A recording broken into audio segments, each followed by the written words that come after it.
আজি হল 6 fees accord day 6 বছৰ হৈ গ'ল।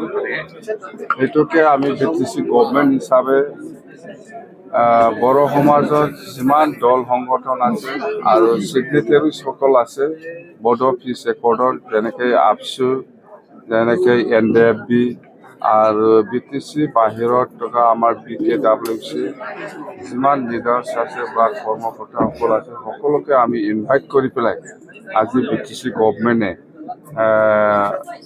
6 যেটো ফিজ একৰ্ড 2027 এইটো আমি অবজাৰ্ভ কৰিছোঁ। আৰু ইয়াত আমি অলপ আমাৰ হেমন্ত নাৰ্জাৰী ডাঙৰীয়া ৰিটায়াৰ্ড IAS আৰু আমাৰ কোকৰাঝাৰ ইউনিভাৰ্চিটিৰ আমাৰ প্ৰিন্সিপাল VC আমাৰ গণেশ ৱাৰী ডাঙৰীয়াকো আমি মাতিছোঁ। আৰু বড়ো সাহিত্য সভা, ওমেন জাষ্টিছ ফৰাম, মুঠতে বড়ো সমাজৰ যিমান দল সংগঠন আছে চবকে মাতিছোঁ, আমি সন্মান দিছোঁ।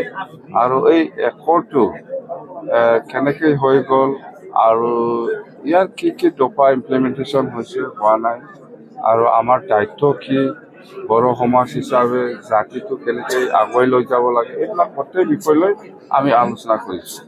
বিশেষকৈ যেনিবা আজি 3 টাইম একৰ্ড হৈ গ'ল আমাৰ বড়ো অৰ্গেনাইজেশ্যনৰ লগত।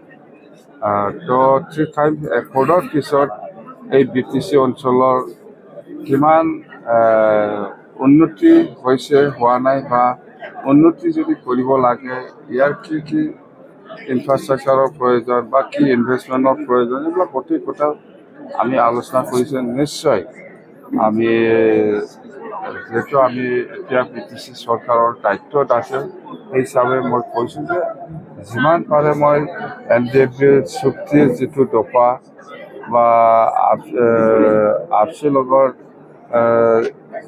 আপসু NDFB আৰু BKWC লগত যিটো চুক্তি হৈছিল ইয়াৰ দফাবিলাক মই চাই পেলাই ইমপ্লিমেণ্ট কৰাটো যিহেতু চৰকাৰৰ দায়িত্ব, সেই হিচাপে মই কৈছোঁ যে মই আসাম গভৰ্ণমেণ্টৰ লগত এপ্ৰ'চ কৰিম। আপোনালোকৰ যিখিনি দফা ইমপ্লিমেণ্ট হোৱা নাই বা আৰু যদি সময় দিয়ে তেতিয়া আৰু গভৰ্ণমেণ্ট অফ ইণ্ডিয়াক আমি এপ্ৰ'চ কৰিম। এইবিলাক কথা মই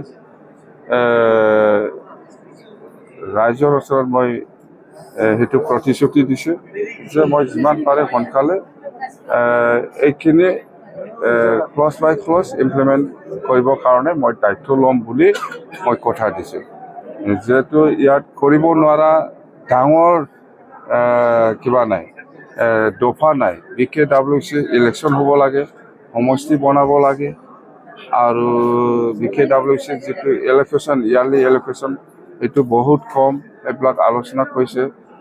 আৰু আমাৰ ৰঞ্জন দৈমাৰীৰ কথা কৈছে, আৰু NDFBৰ ৰিহাবিলিটেশ্যনৰ কথা কৈছে, আৰু একৰ্ডৰ কিছুমান এনেক্সাৰৰ বহুত ভাল কিছুমান দফা ক্লজ আছে, সেইবিলাক ইমপ্লিমেণ্টেশ্যন কৰিব লাগে, এইবিলাক আলোচনা হৈছে। তো সেইখিনি কথা মুঠতে মই চৰকাৰৰ যিহেতু দায়িত্বত আছে, মই চেষ্টা কৰি যাম।